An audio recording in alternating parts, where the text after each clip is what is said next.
ngaturaken tokoh Raden Banyu katur dumateng Bapak Supandi ika menika katur dumateng Ki Gading Pawukir ugi wonten keparipun jumeneng tubuh jumeneng sasana budaya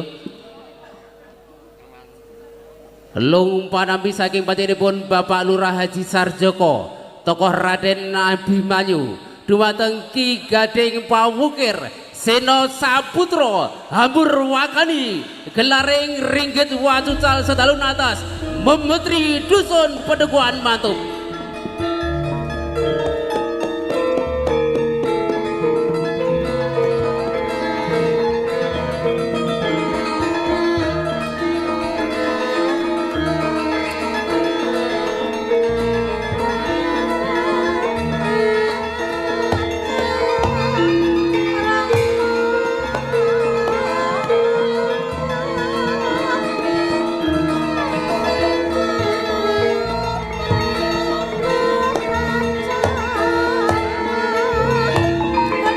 Katur kedepan dumateng para ika kabiji meratisaken lung panampi tokoh Raden Abimanyu minangka murakani lasetaning adicara gelaring ringgit pawucal mati dusun wonten ing Mantuk Sabangan.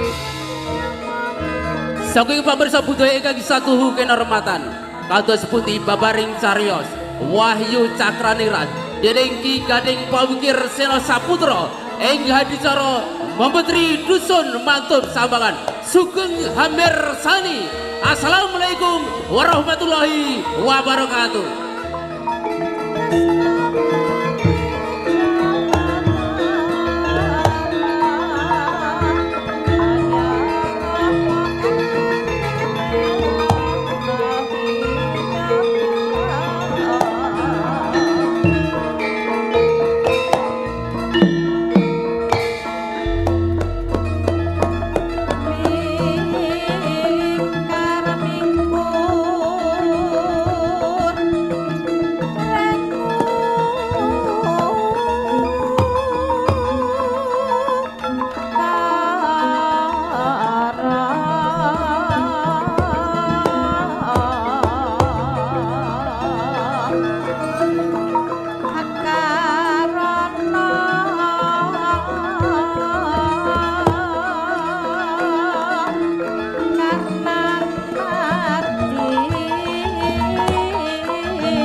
Bagus Abimanyu. Katemben wae para pepundhenmu Pandhawa padha rerasanan yen to putraku Abimanyu yektine digadang-gadang dikekudang ing besok ingkang bisa jumeneng nata ngesuhi para kawula. Umpama ora mangkono ya mung sira ingkang besok bisa nurunake sejarahing ratu. Nanging tumrapun bapa iki malah abot nggir. Krana apa? Krana sawijining ratu mono ora gampang. Merga ratu iku beda kelawan kawula. Yen kawula nang ukur marang kodrate, nanging yen ratu iku wong ingkang sinampiran pakaryan, ngatur kendho kencenging pernatan amis bajining kahanan. Lan dadi ratu kuwi dudu mujudake bebungah, nanging iku amanah. Tegese dadi ratu kuwi kudu tanggung jawab sakutuhe lan tanggung jawab tumrap negara lan para kawula.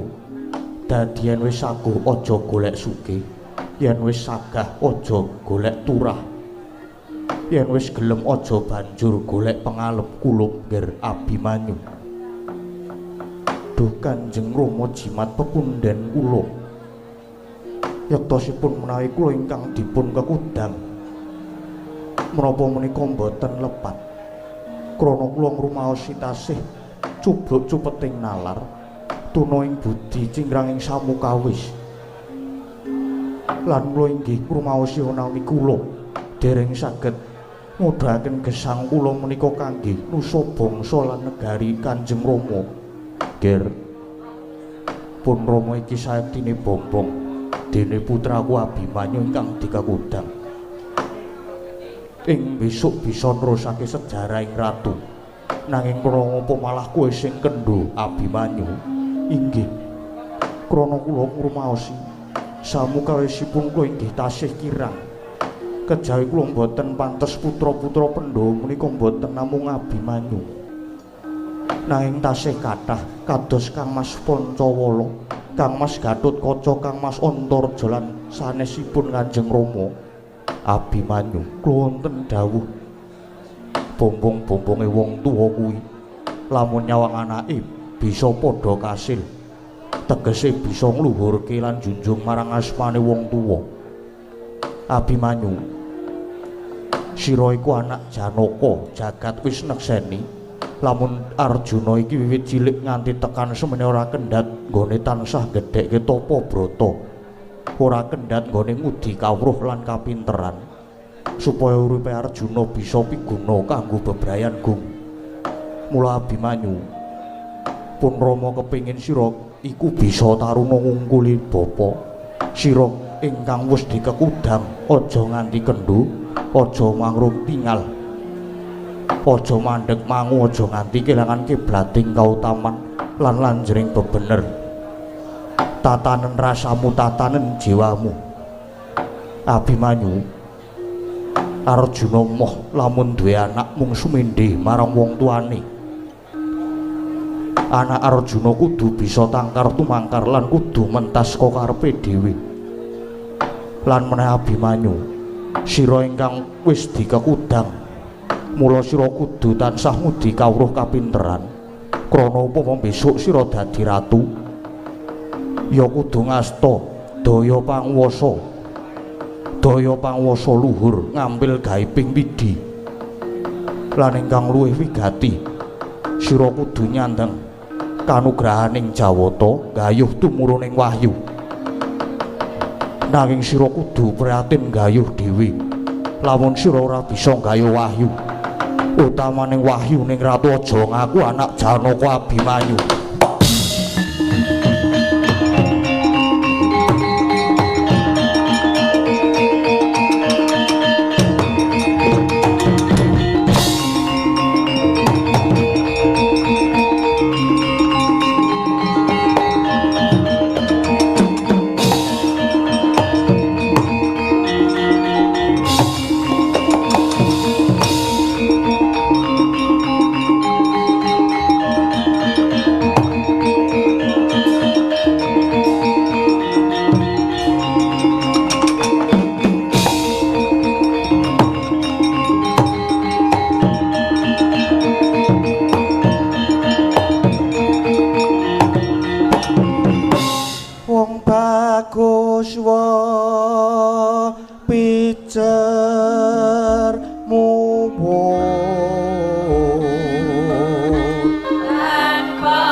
Ndara lanang kula Gus Ndara Abimanyu ampun sumengga raosipun mundhak tumpang suh Kyai Semar umpama aku mati wae piye Kyai ampun ngaten nggih Gus ramamu nggih Ndara Janaka niku piyantunipun ladak lirih niku pun kawit riyin. Merga kula niku ngomong kang Rama niku bebasan wiwit kuncung nganti gelung.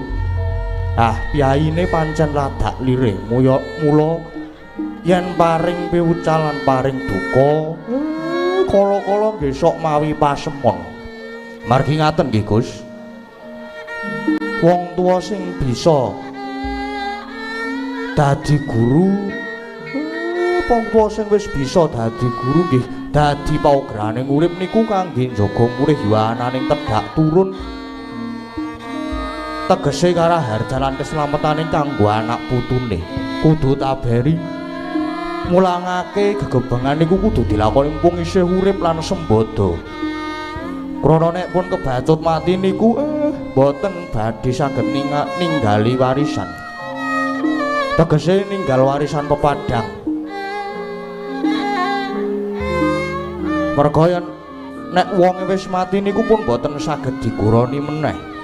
Umpama iso diguroni ya mung tinggalaning ilmu sing dilalah sadurunge mati dipun serat. Utawi cara tembunge wonten rekamane. Niku bab warisan pepadang kejaba niku warisan wujud bondo donya langkung-langkung warisan barang sing migunani niku nggih saged ditinggalke mula wong mati niku babagan kadonyan apa wae wis pedhot. Kejaba sangune mung 3 perkara inggih niku setunggal amal utawa lelabuhan. Kaping 2 niku ngelmu ingkang piguna. Banjur ingkang kaping 3 dongane anak lanang ingkang saleh.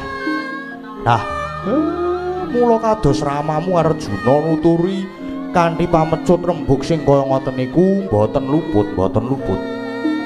Merga dadi wong tuwa niku nek kawruh dienggo dhewe niku nggih mboten becik. Lan wong tuwa niku nek nggadahi anak putu niku mboten wonten sing ajeng jlomprongake. Punten. Mumpung sampeyan isih jembar kalangan isih padhang rembulane mang tindakke kanthi sak becik-becike. Merga sampeyan niku sing diarep-arep makarya supaya leladi kangge nusu bangsa lan negari. Napa malih jandika niku dikekudang sing bakale saged nurunake sejarah ratu ing nusa Jawa niki. Mumpung niki Jawata badhe matedhaken wahyuning ratu manggayuh nggih Den. Kyai biar padang trawangan persasat umampaing wanci panglong kepapak obor sosro dupi aku midhanget kabeh pangandikane Kyai Semar tak so namung puja sesantilan puja mantra pangestune para sepuh uga pangestune Kyai Nayantaka muga kawruh lan ngelmu dadi kancaku akal lan budi dadi cagaku kapitayan dadi gegondelanku sabar dadi pusakaku Darma kautaman dadi jejibanku lan jujur suci kuwi kabeh dadi pangestiku. Inggih Ndara. Abimanyu sumedya gayuh wahyuning ratu nanging Kyai. Rening mawa aku dinukan utawa dipecut Kanjeng Rama. Mula nggonku nggayuh wahyu ora wujud Abimanyu sing kaya mangkene. Samengko Abimanyu bakal mimba dadi pendhita, mergaya kanthi sarana dadi pendhita. Demen manteng ciptaku nggonku nggayuh wahyu ning Ratu Kyai. Inggih. Niku pun sae niku pun mangtindake kula nderek ngawat-awati etok-etok dadi cantrike Sang Brahmana Muda. Lan mang percaya mawon sinartan manteping rasa lan tumaming tumindak sarta linambaran ati kang suci pepayung budi rahayu. Sapa sing darbe sedya hayu mesti bakal mungging rahayu Dendra Abimanyu.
prawaning carita linarik runtuting basa.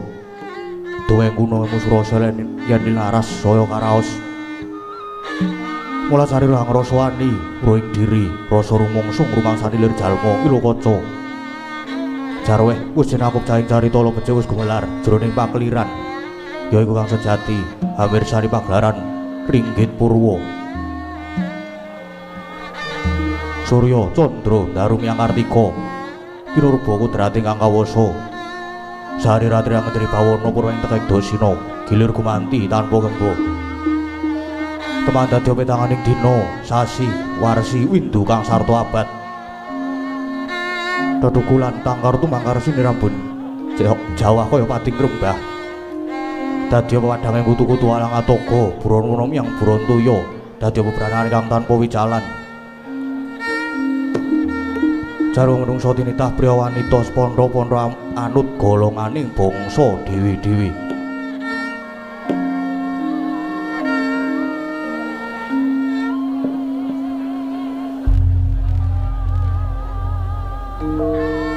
Ananging negaripun Dita ingkang kaiku Adidasa Purwa eka marang sawiji adiluwih dasa 10 Purwa marang wiwitan.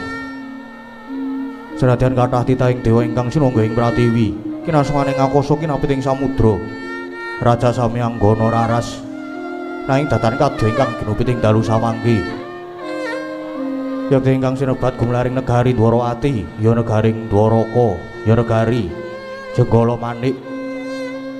Prapila winasta negari Dwarawati yaiku polawan nganing jagat utawi wanganing rahsa Dwaraka panggonaning bebuka apantesta kinarya pambukaning kandha saratri mangke awit ngupaya negari 100 sarantuk kalih nadyan 1000 tan jangkep sadosa. Dasar negari ingkang panjang punjung pasir wukir gemah ripah loh jinawi Kerta tata turaharja tur dasar para kawulane sedaya samya sayek saeka kapti akarya luhuring nusa bangsa lan negari. Tuh negaring Dwarawati kena winastan negara ingkang gedhe obore padhang jagate dhuwur kukuse jero tancepe adoh marang kuncarane. Mila datana memukal lamun ngenguwung tejane ngambar arum kuntaping nagri.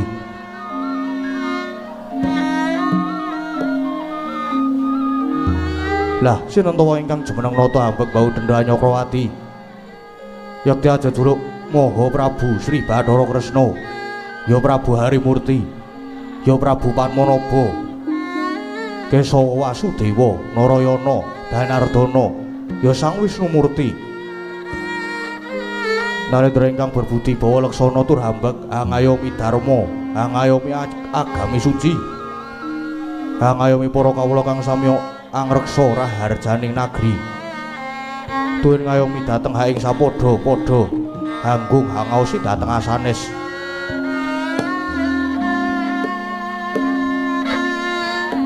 Kapungkel semanten kawibawaning praja awit lamun to ginunggunga nadyan sarate tanana pedhote nujuri sajuga sang nata keparang miyos tinanggil mungguing sitinggil binaturata.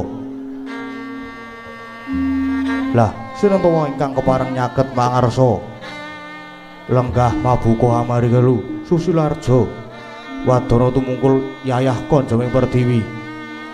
Tuh menika warnanira pisahanipun putra dalem satria ing parang Garuda kekasih Raden Samba Wisnubrata ya Raden Kusuma Wiratmaka. Raden Samba mengkarakan pisahanipun satriya Garbaruci nenggih Raden Setyaki ya Raden Singa Mulangjaya. Dene ingkang pinangka tetindhing para wadya warangka dalem Rekyana Patih Udawa. Kasambet pisahanipun para mantri bupati nayakaning praja amber blabar panyayah samudra tanpa tepi. Marika busananing para wadya tinon kadi panjraing puspita. Mangkono rewung sing samekta. Sang Rata Arsa medhar sabda dadi mangkono pangodas maraning driya ingkang dereng kababaring lisan.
Sri Tinon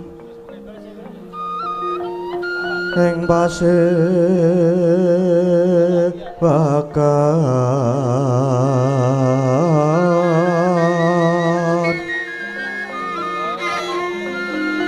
busana maneka warna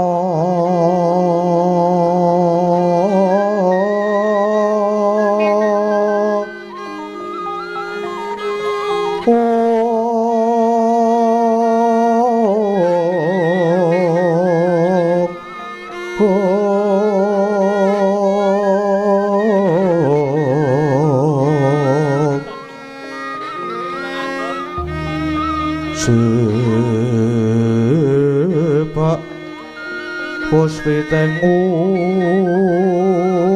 udyono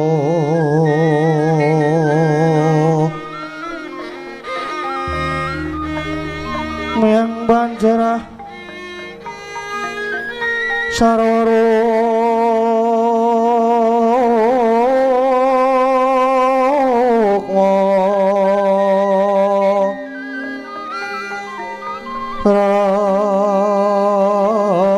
ranggeng maneh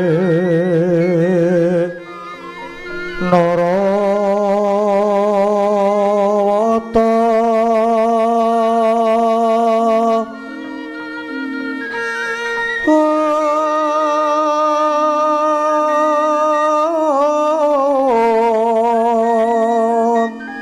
ana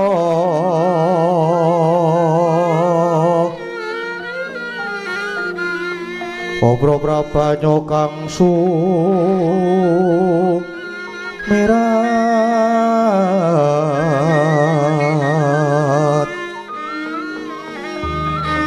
kenyaring deca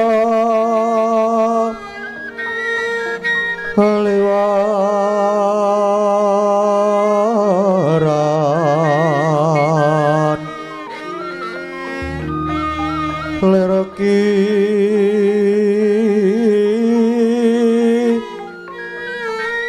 lat sisiring dadit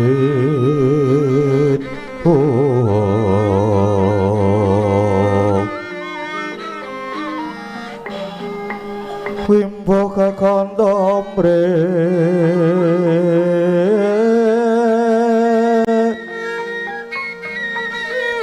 inggih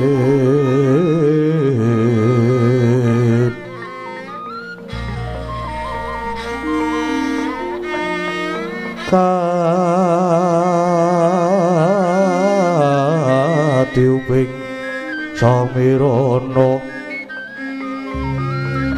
mandra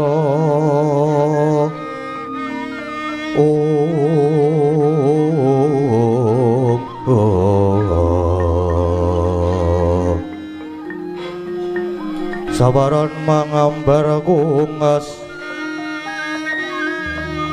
ya bagi madyaning pasewakan tandya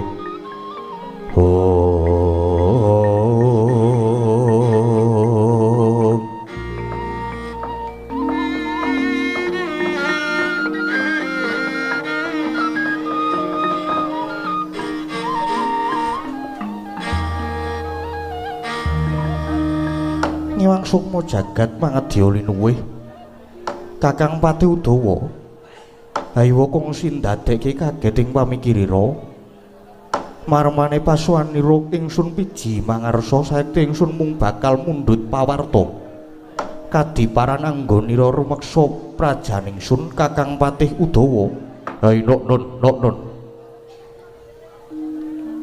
igawit mundi pangestu dalem sedaya para nayakaning praja tansah sumungkeming panjenenganing nata boten wonten ingkang anglirakaken dawuh senadyan para kawula ugi tansah tuwuh ing boga wastra tansah sumanggeming karya akarya luhuring nusa bangsa lan negari ayo non inggih Yaya Pati Udawa ingsun nedha nrima dene sira widagda rumeksa prajaningsun lan bisa njunjung asma keprabanan ingsun pakarya kang kaya mangkono lestarikno ya Patih Udawa Ainuk Nun. Kejawi saking menika suwanipun ingkang abdi kepatihan ngaturaken sumangga pangabekti sinuwun ya Patih. Wus ingsun tampa nanging tiba padha-padha. Kadangipun Kakang Yai Setyaki dikepara ngarsa pisowanira lan padha kanthi praharja Yai Setyaki. Nggih. Awit mundi pangastunipun Jengkoko Prabu lulus raharja pisowanipun ingkang Rai Garbaruci boten manggih halangan setunggal menapa. Kejawi saking menika ingkang Rai ngaturaken sumangga pangabekti kunjuk wonten sandhaping pepada paduka Jengkoko Prabu Indrawati. Setyaki sira ngaturke pangabekti wis ingsun tampa. Akarya bombong penggalih ingsun. Astutine ingsun wae tanpa nono Setyaki. Ainuk Nun. Sanget kapundi. Mugi dadosna jimat paripe. Putraningsun kulup Samba Wisnubrata. Kepara ngarsa pisowanira kulup Samba. Fulana. Inggih Rama Prabu. Kejawi saking menika sawanipun Kang putra pun Samba ngaturaken sumangga pangabekti kunjuk wonten sahendhap pepadhanipun Kanjeng Koko Prabu. Samba sira ngaturke pangabekti wis ingsun tampa. Akarya bombong tias ingsun pangestunipun Rama Gyagi Tampanana Samba. Kawula nuwun inggih. Sangat anggen kula mundi Rama Prabu. Samba pancen iki dudu pasewakan kaya padatan nanging pun Rama kepengin sajarwa miji marang jeneng sira Samba. Inggih Koko Prabu. Kepareng ingkang putra pun Samba lajeng sumadung dawuh wonten wigatos ingkang kados pundi? Ingkang putra sampun sumedya nirengaken karna manglungaken jangga. Murid terwaca anggen kula nampi sabdanipun Rama Prabu. Anjra ingkang puspita rum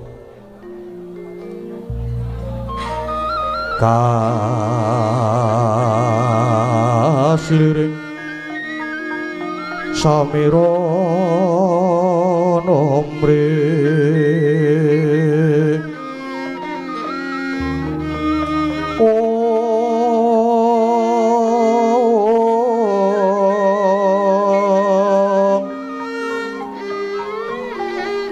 sakar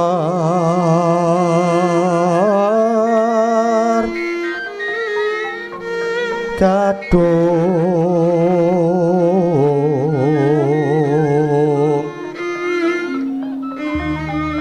ko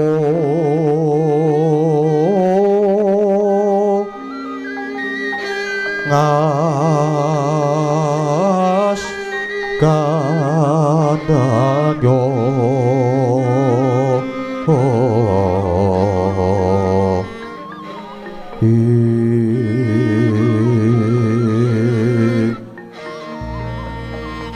maweh raras retnaning driya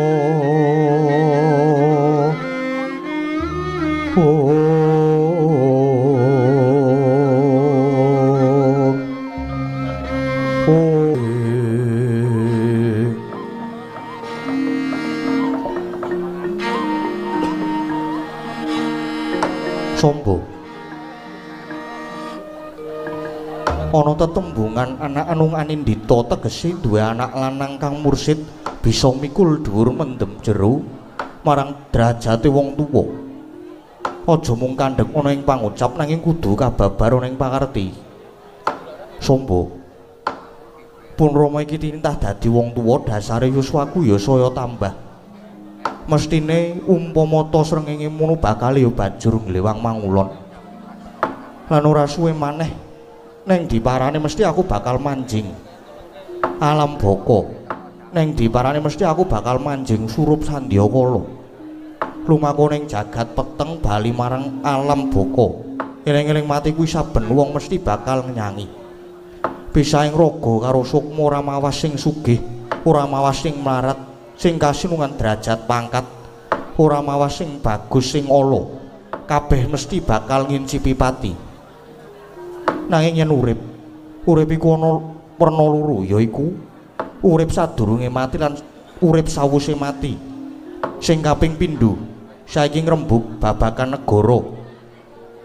Babagan negara Dwarawati iki. Merga ing katentreman lan isi karahayon. Dene karahayon lan katentreman mono bisa kagayuh yen to ratune utawa pangembating praja kelawan kawulane padha sayek. Saeka praya manunggal cipta rasa karsa lan karyane.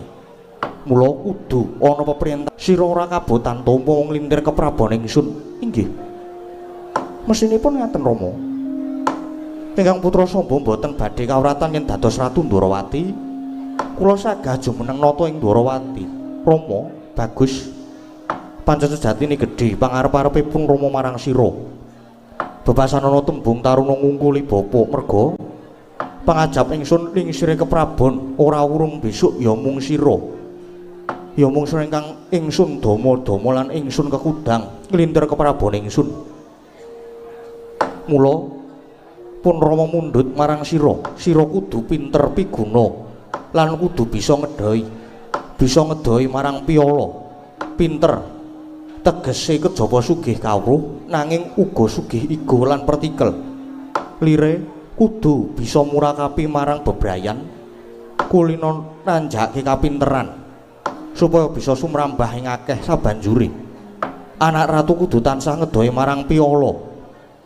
Tegese anak ratu munut kudu sumingkir saka sakabehing maksiat. Nanging kono ngopo? Yen ingsun sawang kapinteranmu kuwi durung sepira. Nanging jebul lekasira kok kaya mangkono. Apa dikira pun Rama ora prisa? Rina wengi jeneng sira mung tansah rupyan-rupyan. Suka parisuka nyuda marang kapraitnaning batin. Rina wengi sing mbok buru mung kesenengan raga. Tanpa gelem ngasah diri. Jeneng sira mung tansah ngegungake dupeh dadi anak ratu. Dupeh pasuryanmu bagus. Banjur saben-saben kowe uja hardaning nepsu. Apa dikira pun Rama ki ora pirsa? Dolanmu saiki senengane ning ngendi pun Rama kepresa kok. Kowe mung ngendelke dupeh dadi anak ratu, dupeh pasuryanmu bagus. Banjur saben ana wanita ayu mbok ceraki. Isa apa ora? Ana sing rada apik sithik, singsot ya apa ora? Nggih. Malah kepara gonta-ganti wanita ya apa ora? Sombo. Banjur nggon piguna. Neng ndi pigunamu? Ngendi pigunamu? Babar pisan uripmu ora piguna kanggo bebrayan. Sombo.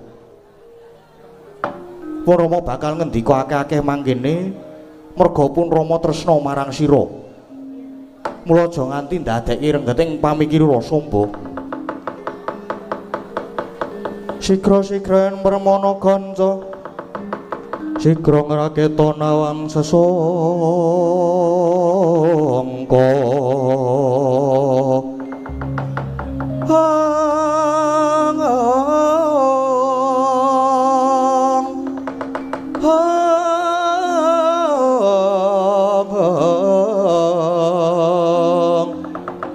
nalendra mbek marwa sing sangkatri kumulung Katri kumulung mangrempahing wadya kurada kura ora reka kiri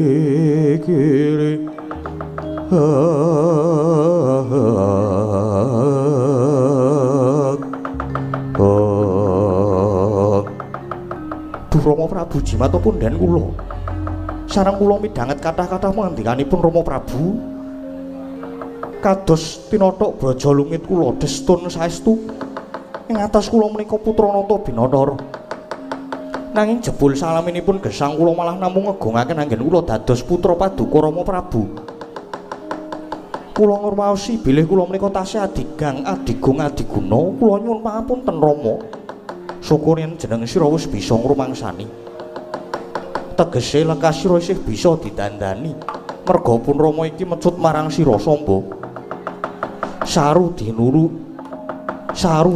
ing akeh yen putra Ratu Dwarawati sing wis kondhang sing wis kondhang kajana priya Ratu Satyaning Ratiti sing Bathara Wisnu jebul ibarat gajah nanging anak-anak tikus sombong.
Sewu anggir sapa menika wau kenging menapa kok ngertos-ngertos lajeng nglepat gesah lho lemu sowan linggo ngarep ki gatekke apa ora Ji mireng ki pengendikanipun Kakang apa ora apa marah nglamun iki kirang wijang ya mula sesuk meneh iki nek ning pasewakan ki gatekke pikirane ki ora tekan kono-kono ora ngalamun wae nggih nyuwun pangapunten Setyaki Udawa kula wonten dawuh Udawa Kakang Udawa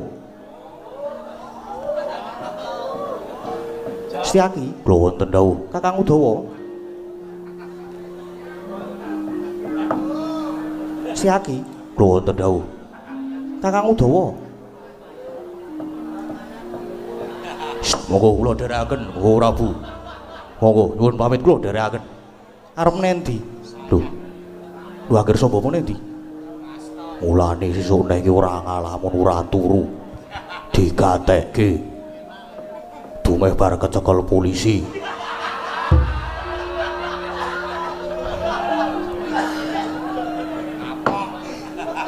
ana apa Setyaki mboten sampun sah sampun boten sah dibahas malih sampun menika. Menika pun boten penting. Ya. Pancen iki mau ingsun ora kok ateges ndukani marang putramu Samba.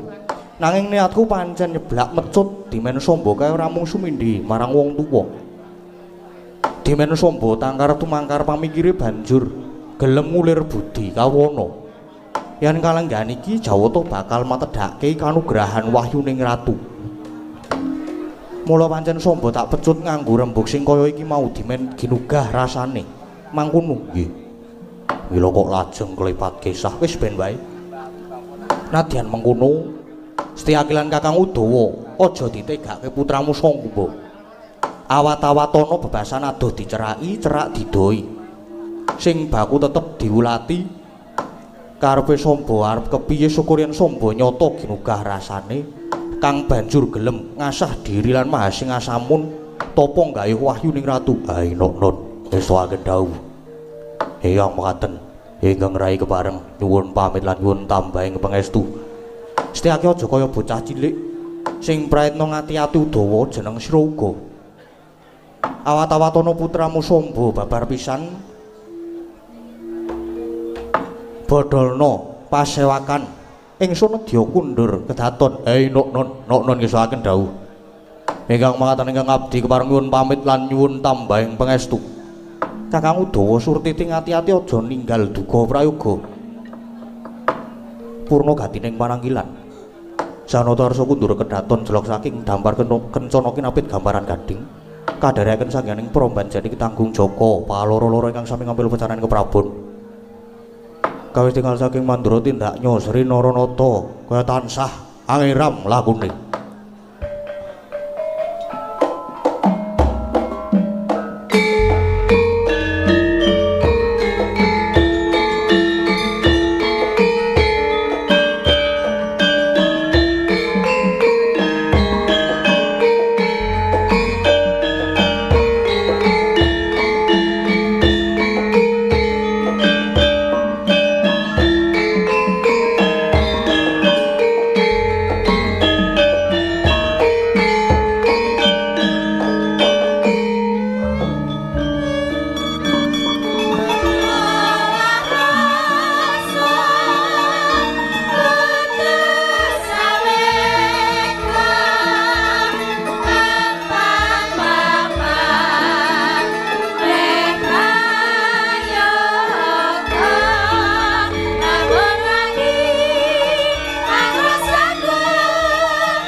Hey there. Subscribe to my channel. And also press this bell icon.